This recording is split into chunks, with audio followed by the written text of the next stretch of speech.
Now, mum and former teacher Janie Hamilton is taking over the first hour of Afternoon Edition today to talk about the campaign she's taking into schools.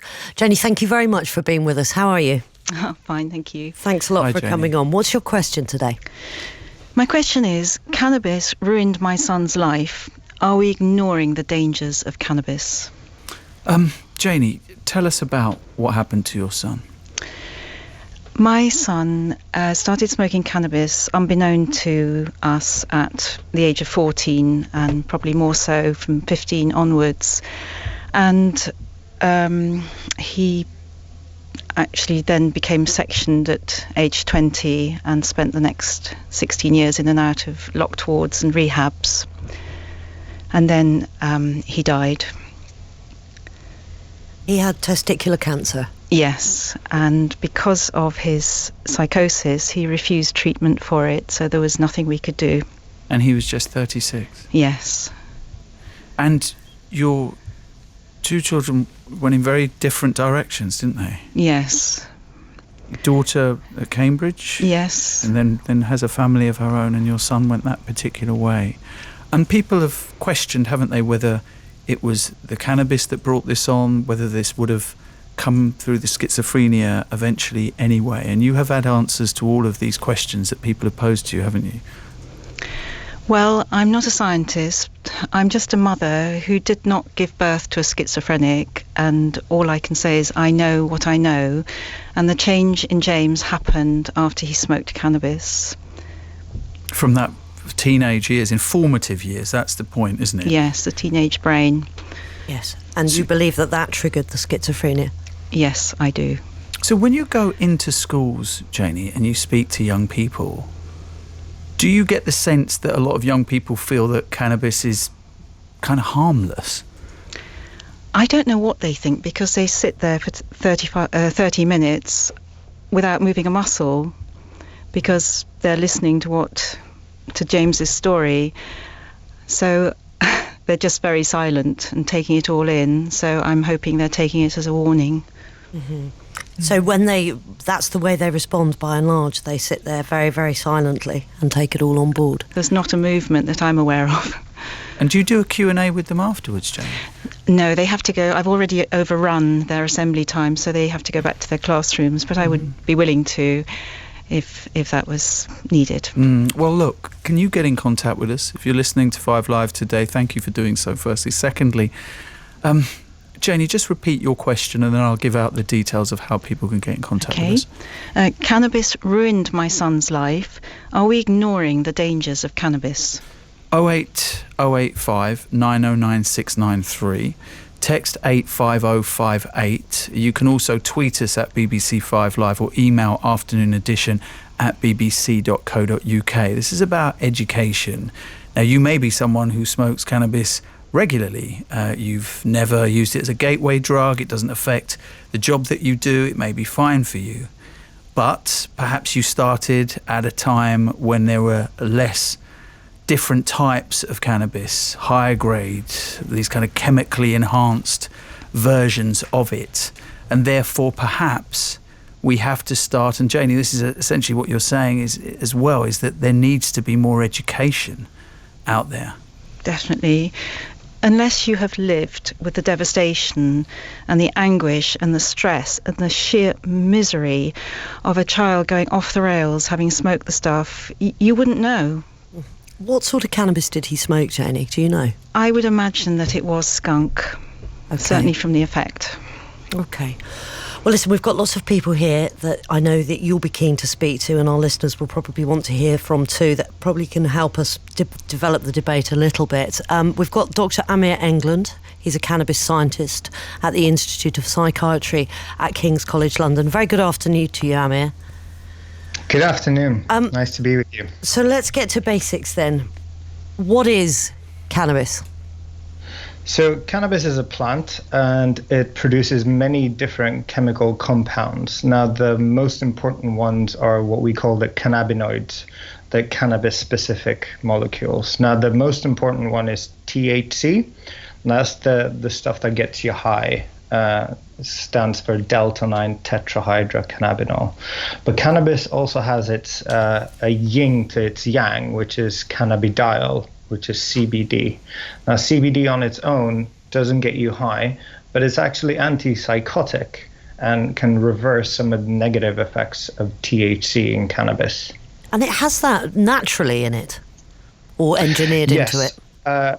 No. So cannabis produces CBD on its own, and different varieties will have more or less of them. Now, what's happened today with what we term, usually use the name skunk for, is cannabis that's been crossbred to have more of THC and less of CBD, because both of them are made from the same original material in the cannabis plant. Mm-hmm. So to make it stronger, growers have chosen varieties that make no CBD and more THC. Janie, what would you like to ask Dr. Englund? I don't really know. That's okay, don't worry. I mean, I just wondered if you had anything that you'd like to ask him, given that he's a cannabis scientist. Have a think about it, and you know, you can ask whatever you want, really. Dr. Englund, what about the link then between this increase in THC and mental health conditions? Yeah, no, so there is a well-established link between mental health problems such as schizophrenia, as Jenny's so sadly told us about, and cannabis use. Now, we know that this link is stronger for the stronger varieties of cannabis, i.e. the skunk that's most prevalent on the UK cannabis market. Now, conversely, there's what we know as UK hash, which has lower levels of THC and higher levels of CBD, and we don't see the same risk. Now, the way to kind of look at this relationship is similar to what you would see in heart disease, for instance. So the less you exercise, poor diet you have, more alcohol you drink, more tobacco you smoke. All of these things add up as risk factors. And similarly, it's the same thing for mental illness. So we don't know a definite cause of psychotic illness such as schizophrenia, but we do know that cannabis use is one of these many risk factors. And are we seeing then in the evolution of marijuana that skunk is becoming the market leader? Is it the thing that the dealers are trying to grow more? Is there more profit in it? Why are we hearing more and more people using this? Yeah, no, I mean, what skunk essentially is specially grown cannabis that's grown indoors and not allowed to be pollinated, because when cannabis is grown outdoors, it receives pollen from the male, and then that kicks off a seed production which reduces the total drug content of cannabis, so it becomes a weaker product when grown naturally. So grown indoors, it becomes much, much stronger. And we think that there are quite a few reasons for this. One is that it's much cheaper to produce more total drug from a single plant if it's grown this way. And secondly, most of the cannabis is being purchased by a minority of really heavy users. And this is the same we see for alcohol, so that the minority of heavy users buy up most of the alcohol. Now, if you're a regular user, you start developing tolerance towards cannabis, meaning that the same amount of cannabis didn't get you as high as it used to do, so you'll use more and more of it.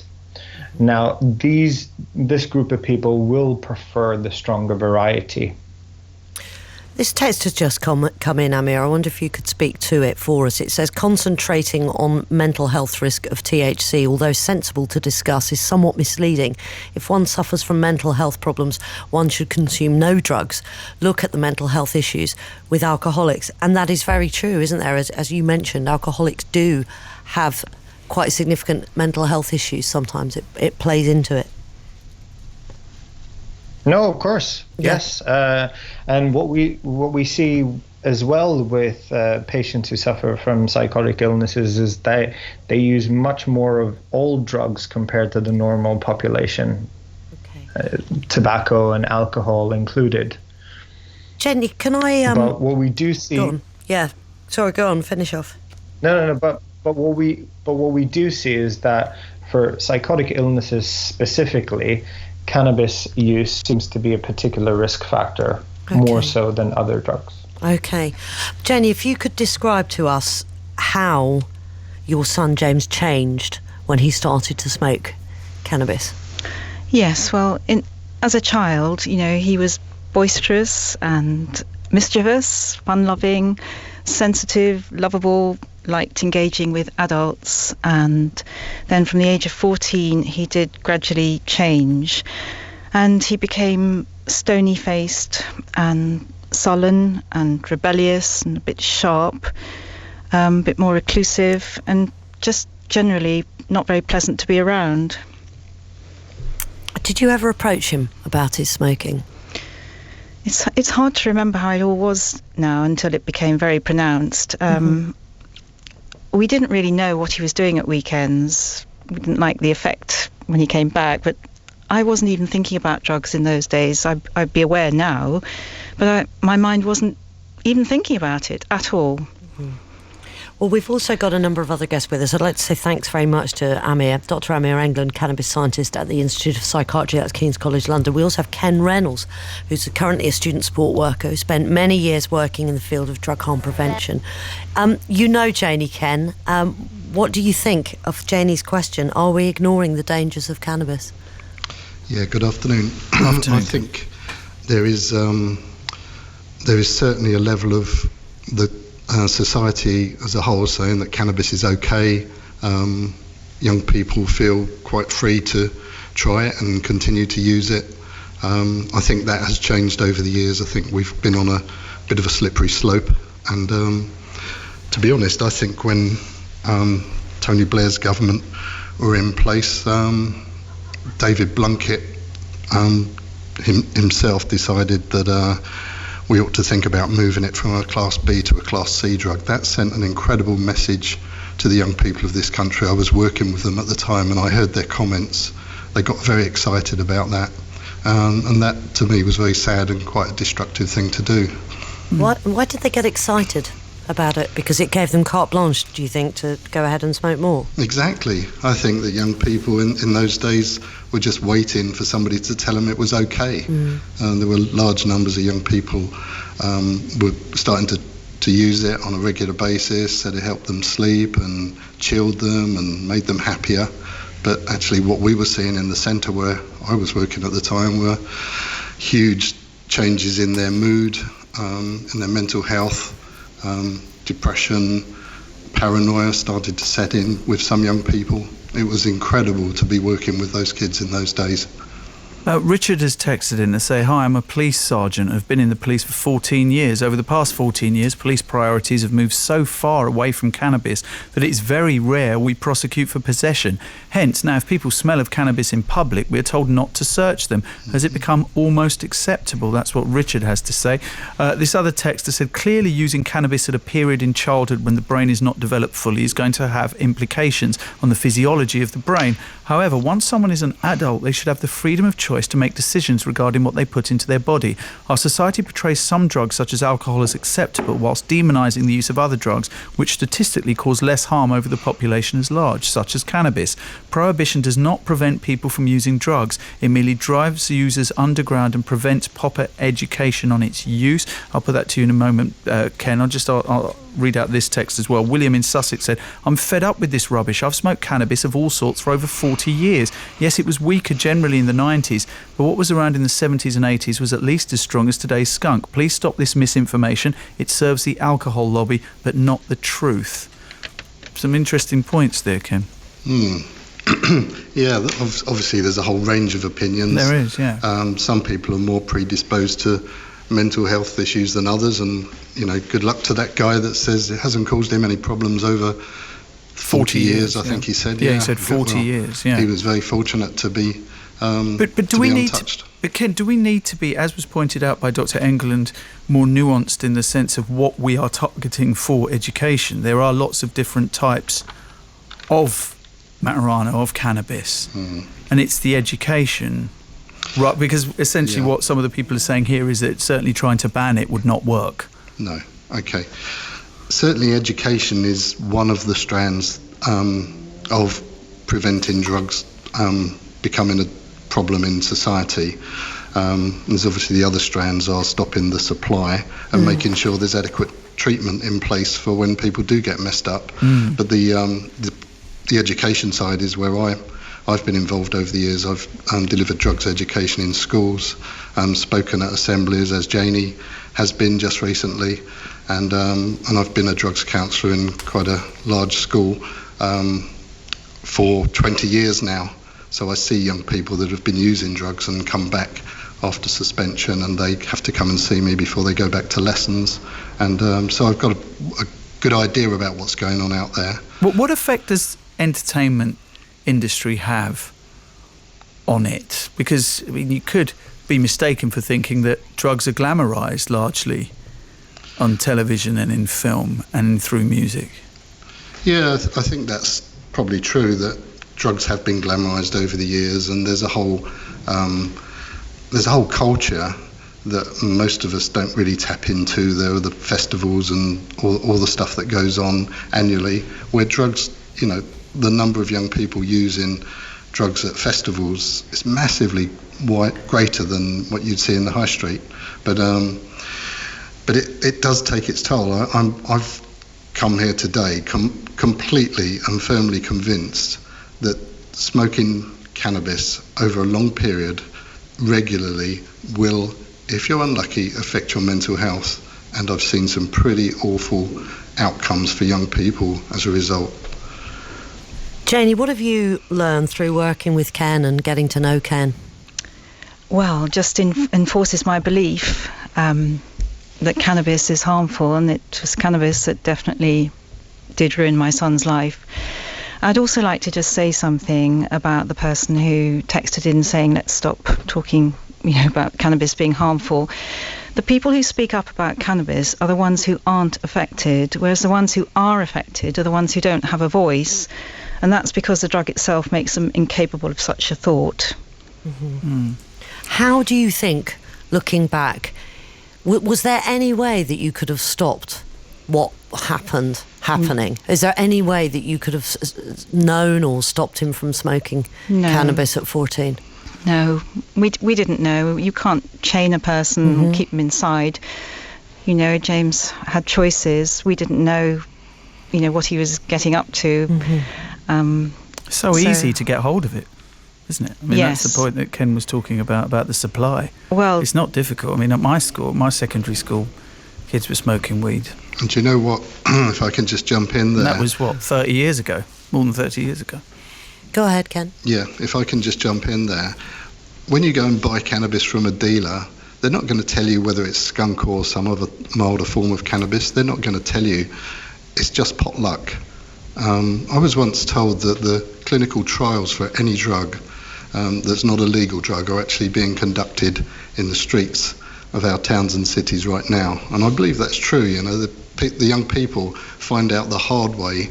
It's not, there's no packaging that says, oh, this will do this and this will do that. It's just a little bag, and you buy your cannabis and you take pot luck. As you smoke it, you take pot luck. You don't know what that's going to do to you in the long term. So the idea then of decriminalisation, or indeed legalisation, would that change that? I guess to some degree it would, and in other ways it wouldn't. There'll always be people that want to use something, whether it's legal or not. Currently, cannabis is a Class B drug, and so there are consequences if you're caught using it or supplying it. Certainly there are certain consequences. If that was taken away, I can't imagine what would happen, really. It scares me, really. As somebody who works in a school, and daily I chat to about 7, 8, 9 young people, mostly those that are getting themselves into a bit of bother at school, losing their focus, and it really scares me the way things are going on. And I think if it was decriminalised, if it was made legal to smoke cannabis, I think that could be a recipe for disaster, if I'm honest. Okay, Ken, thank you very much indeed. We've got another guest to fit in to chat to Janie. Ian Hamilton, a mental health nurse and lecturer in mental health at the University of York. Very good afternoon to you, Ian. Hi. Do you think that the work that Janie and Ken are doing in talking to young people helps increase awareness? Well, the evidence is quite mixed on that. I mean, obviously, I don't know. There's nothing to suggest the particular work that Ken and Janie are doing are ineffective. But if you zoom out from that and look at what happens with those type of education programs, the evidence suggests they're pretty ineffective. So they might make an impact, a bit like Janie was saying at the time, where she's describing the pupils as being quite silent, very absorbed. But obviously what we want to know is, does it make any difference in the long run? Does it reduce the harms that we're talking about in this context to do with cannabis and a range of other drugs as well? And the evidence, interestingly, almost counterintuitively says that actually it does more harm than good. There are unintended consequences of doing this type of early intervention through this type of giving personal accounts and facts in this way. And that really what we should be doing, and what's beginning to happen, I'm pleased to say the government's put some money behind this, is actually almost not talking about drugs at all, but looking at increasing core skills amongst young people of things like resilience, assertiveness, confidence, so that when they're in those situations where perhaps they're being offered drugs that they don't want to take, or they're unsure about, or alcohol or tobacco or whatever it happens to be, they have the ability to step away from that and not feel pressured. So the classic kind of peer pressure situation. Ian, it's been over 20 years since California legalised cannabis. In that time, what research has been done to look at how that has affected people's use of it?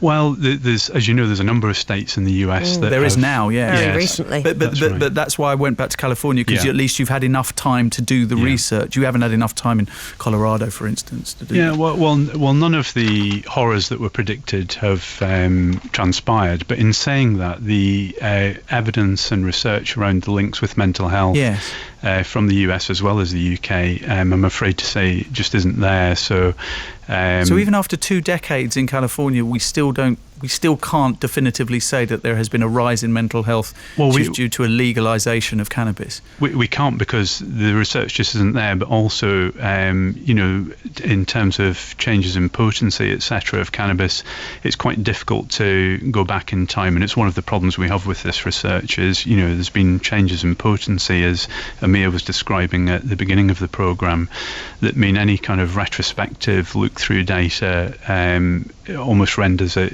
useless, because it needs to be what people have been exposed to over recent years rather than decades ago. And this rise in THC, this kind of specialist kind of ultra skunk, as it were, is a relatively recent phenomenon? It is, but just to correct one point that was made earlier, while there is, and again, the consensus seems to be that cannabis is becoming more potent. It has to be said, in the UK, there's been no studies for years of any kind of national survey of cannabis. So this is all on fairly small-scale studies. So we have to be careful with this. But nonetheless, I wouldn't disagree with everything points in the direction that higher potency cannabis is the norm. But it's not just about skunk or grass. It's also that resin producers are competing. This is a competition. It's a very free market in that sense. And there's good indications from the UK and across Europe that actually resin, the more traditional form of cannabis, as it were, is also becoming more potent as well. So the choice is limited almost year on year. Well, Ian, I know you're going to stay with us, so thank you very much, as is Ken, as is our guest editor today, who's Janie Hamilton. Janie, just before we go to the news, remind us of your question again for our listeners. Cannabis ruined my son's life. Are we ignoring the dangers of cannabis? Thank you, Janie. For this hour, we're talking to Janie Hamilton, whose son lost his life to testicular cancer, but he refused to have treatment for it because he was schizophrenic, and Janie firmly believes that his schizophrenia was triggered and exacerbated by smoking cannabis. Janie, remind us again of the question that you have for our audience today. Yes, cannabis ruined my son's life. Are we ignoring the dangers of cannabis? So many texts coming in, Janie. Tracy from Worcester says, my son has completely changed since starting smoking cannabis at school, unbeknownst to us. He's now just 19. And somebody else, yes, we are ignoring the dangers of cannabis and the benefits of cannabis. We need to grow up as a society and acknowledge the existence of this medically significant plant and the millions who use the drug safely. And Scott in Nottingham says the only way to solve the potential problem of mental health issues is to legalise it, regulate it, and come down like a ton of bricks on people who sell super skunk on the black market. Education alone won't work, and prohibition hasn't worked either. We've got lots of guests on the programme today, and you last heard from Ian Hamilton, mental health nurse and lecturer in mental health at University of York. I just wanted to ask you, Ian, about, I know this isn't necessarily your fit, but the rise of cannabis for medicinal purposes, the legalisation of that, as we've discussed, in several states. And, you know, you can buy it in vaporisers now, etc., and it's widely used for a variety of different illnesses like MS and others. It's the bottom line, really, as that point, the texter pointed out, that we don't really know enough about cannabis, good or bad. Well, here's the paradox. You know, research last week, in fact, from not from Amir himself, but from one of his colleagues, interestingly showed some promising results for a component of cannabis, CBD, being used to treat psychosis. So, you know, that neatly gives you an example of how little we know about cannabis. You know, in part it's associated with psychosis, but then there's evolving research to show that one of the components of cannabis could actually be used as an adjunctive treatment for psychosis. So, you know, I'm leaning towards the idea of regulation. I think we're in the worst possible state at the moment, where it's a free-for-all. There's absolutely no quality checks. There's no regulation at all, and that not just affects people who want to use cannabis or who experiment.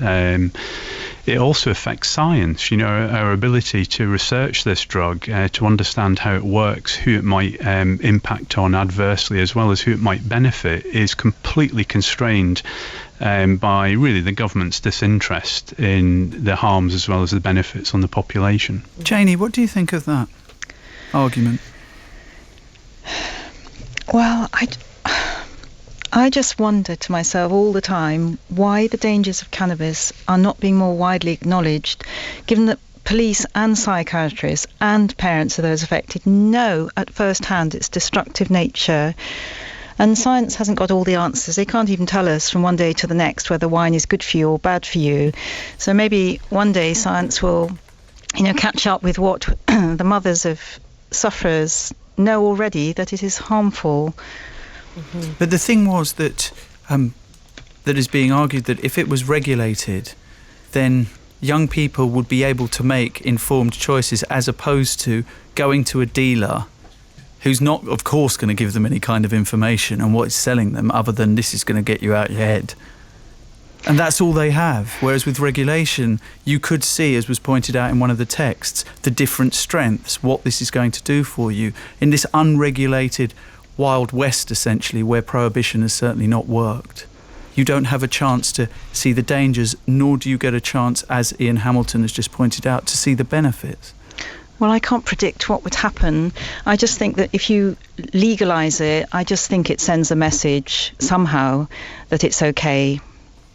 I don't know the rights and wrongs of that, but to me, to legalise it can never be right in the message it's sending. Ken, what are your thoughts on what Ian Hamilton has just said about regulation helping to see the benefits of it as well as the dangers? So we've got regulated suppliers selling cannabis to the population. Are they going to want the weak stuff or the strong stuff? Where are they going to lean towards? So, you know, when you go out and buy... Well, they get a choice. They get a choice, yeah. An informed choice, regulated by the government. Yeah, if it is regulated, presumably they would put a limit on as strength. You have percentages of alcohol in drinks, for instance. You would certainly hope so, but you can still buy strong alcohol in the shops, can't you? And get out of your head in no time. Young people go first for what they can afford, and second for the maximum effect. That's the nature of young people, Ian? I think part of the problem is that we view these things often in a very on-off or binary way. Yes. Regulation doesn't solve everything, and clearly, using the parallel with alcohol, we know that. But it's in some ways, it's looking at it the other way around. What's the least worst bad option, as it were? And I think to be honest, anything we do would be better than what's going on at the moment. So the regulation, we know, again, going back to looking at what's happened in America, can happen in a number of different ways. There's a number of different models that can be offered. So I think it's dangerous to look at regulation solving everything and not regulating things equally, creating total chaos. But I do think, there's all sorts of problems we have at the moment with not being able to test drugs, and yet, there's good evidence to show how people respond to that. Not just cannabis, but a range of other drugs at festivals, work that is going on through Fiona Measham at Durham University, through the Loop, etc. So we know that young people, are mostly savvy. The problem they've got at the moment is, where do they go for good, credible information on this? Well, that's the issue that Tracy has about her 19-year-old sonny. And I mean, that's heartbreaking to hear a mother text us here on 5 Live and say he is changing and we can't do anything about it. No, so the question then becomes, as it would be, for Janie, is how do we, if you look at this from a population level, so, I've met many people who have been given a diagnosis of cannabis psychosis, but that's because I work in have worked in mental health, and of course you only see people that are unwell. But if you zoom out from this and look at it from a population level, the evidence suggests you would have to stop 20,000 young people ever smoking cannabis to prevent one case of cannabis psychosis. Now, I would suggest that's unrealistic. So if we can't do that, then we've got to look at, I think we're all wanting the same thing. We all want the harms of cannabis to be reduced. And that goes back to Janie's original question. If we are ignoring the dangers, we know what the dangers are, but the next question is, how do we reduce the dangers? Marlene is with us as well, who is a registered psychiatric nurse. She runs her own care company, and she nursed Janie's son, James, for a number of years. Thank you for being with us, Marlene. Hi, can you hear us? Hi. Yes. When did you first meet James, Marlene, and what sort of state was he in at that point? I first met James when he was admitted to the ward where I was working in an acute unit in 2005, and I remember he came in accompanied by 2 escorts who were close to James' side, because we knew that he was coming in as a younger person with paranoid schizophrenia. And we as a team were waiting for him to be admitted, and he came in, and I think he just stole my heart. He was so beautiful. He was well built. He just was a picture of a beautiful young man, and I thought, I just thought he appears calm, but I think he was calm because he was being escorted, and once he'd settled on the ward, I seemed to connect with him. And for me, as a nurse, yes, and a mother, I just related to James so well, and I just thought, what could I do as a nurse? Because I knew that he'd made an impact upon me immediately as he walked in, and I just thought, I've seen this before in the unit that I worked, where there were many other young people who had misused a lot of cannabis. They might have been in universities and dropped out, and you just kind of think, well, what can you do? And here is, again, yes, another young, beautiful person with a mother. I had never met his mother then, but obviously come from a family that loves him. So I was just like taken in, and I thought, and we'd heard that he used cannabis, and so we were aware of that, and all I thought is, well, what am I going to do to make a difference to this young man's life? And And then I'd say James and I connected, and I think he saw me very much as a mother in many ways. And even in his psychotic states, once he's calmed down, we would get through difficult things. And I did speak to him about not using cannabis, but he always seemed to, at one stage he said he would stop, but he did continue. And I don't know how he got access to cannabis, but do you, Marlene, believe that there is a link between smoking cannabis and psychosis? Absolutely. Absolutely. I've seen it, and there's no way I would change my mind about that, considering spending many years in a acute unit, and even before acute unit, I've worked in a day centre where these people who had been using cannabis were clearly bordering on psychosis or psychotic. Marlene, how do you feel about legalisation of cannabis? Oh, I vehemently am so opposed to it, and I think I'll join Janie in. I feel so strong about it that even right now, I feel I should be out there in the schools and saying, making children aware of this, because it's dangerous. But that doesn't seem to work. The evidence seems to suggest that going into schools and educating, as Ian Hamilton, another guest of ours, pointed out, doesn't seem to work. Could I? Yes, well, Ken? I think children have got to be educated from a very young age, very, very, very young age. This is what I think. And, yeah. Okay, Ken, you wanted to come in? Yeah, sorry about that. Can I yes, please do. Make a point? Yes, of course you can. I've spoken to young people that have had the opportunity to hear Janie's assembly, and they did sit there very quiet, taking in the information and the story that was being told, knowing that it was a true story, and seeing the emotion on Janie's face as she spoke.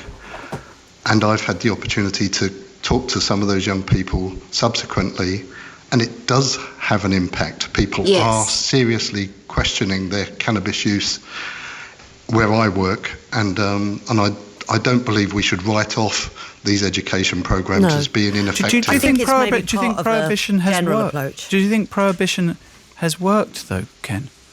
It hasn't worked. Ian, the mental health expert, is quite right. It hasn't worked, and we are in a mess. We need to do more, and I'm uncertain about the way forward.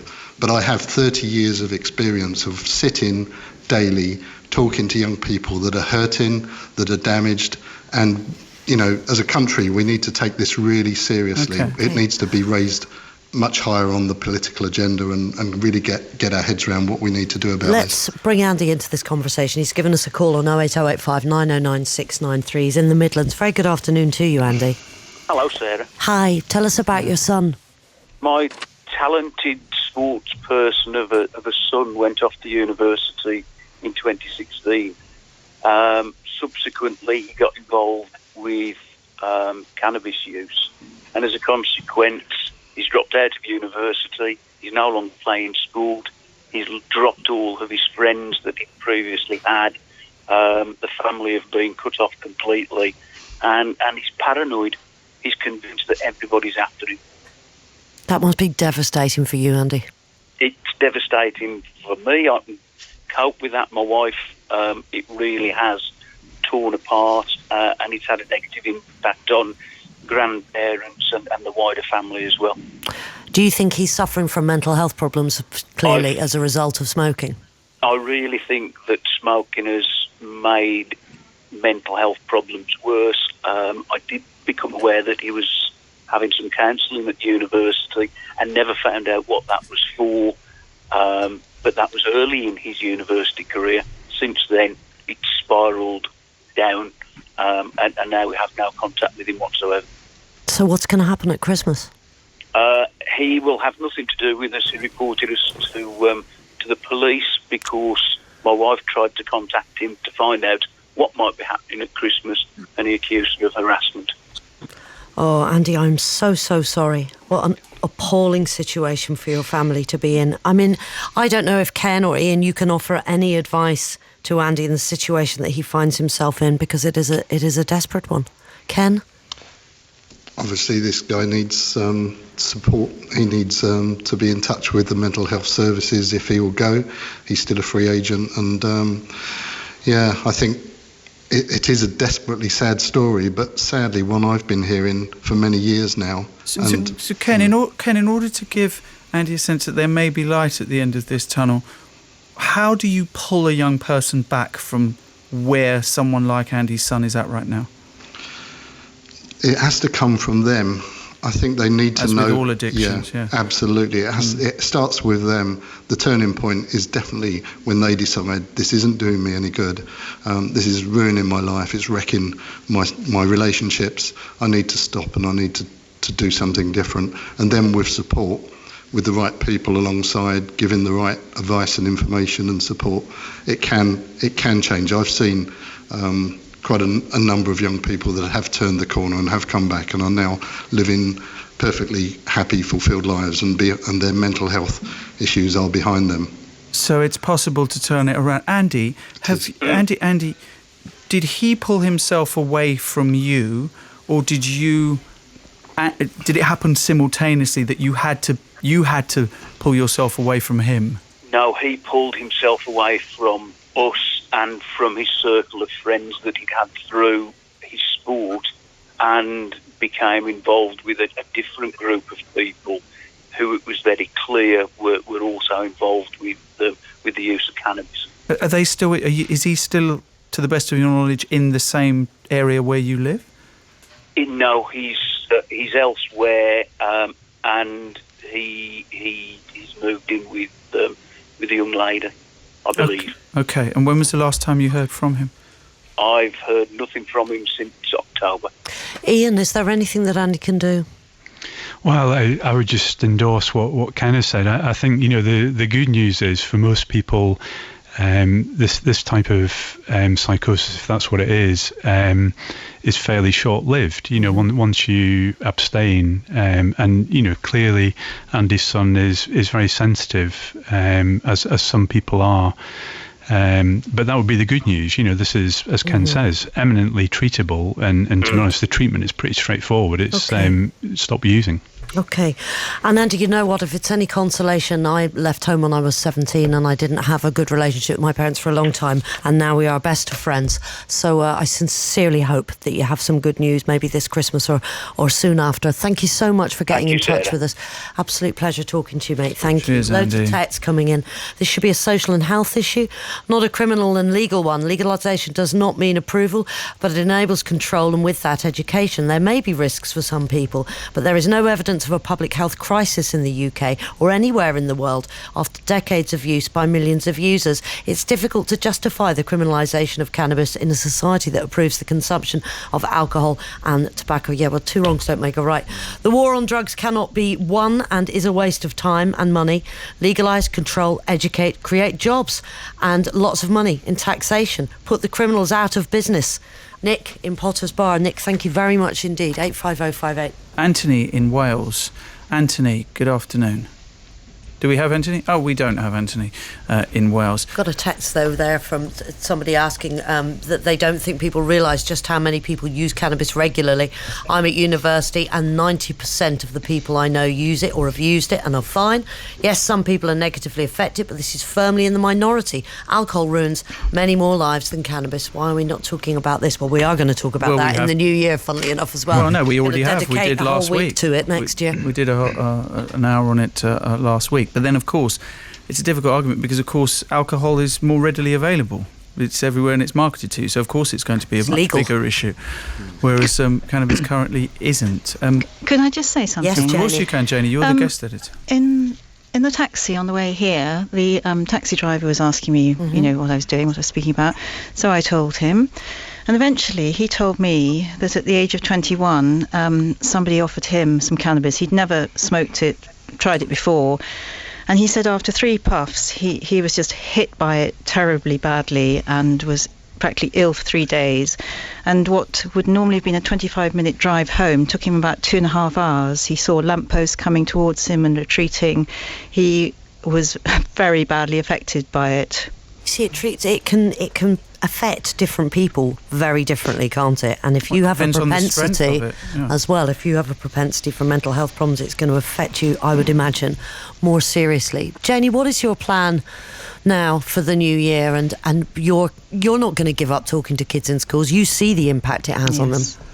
No, I'm going to widen my radius and just work out. I've already had an offer, from another school, and there will be more coming in, and I'm just going to keeping on, because it just might make them think twice, especially before the party season, whether to take it or not. Well, do you know something, Janie? It certainly won't do any of them a bit of harm to hear your story. And thank you very much for sharing it with us on the programme. It's been a pleasure. Thank you. Thank you. OK, that's Janie Hamilton, who lost her son James. Her son James, diagnosed with testicular cancer, refused treatment because of his schizophrenia. Janie firmly believes that schizophrenia triggered by excessive use of cannabis when he was a very young man.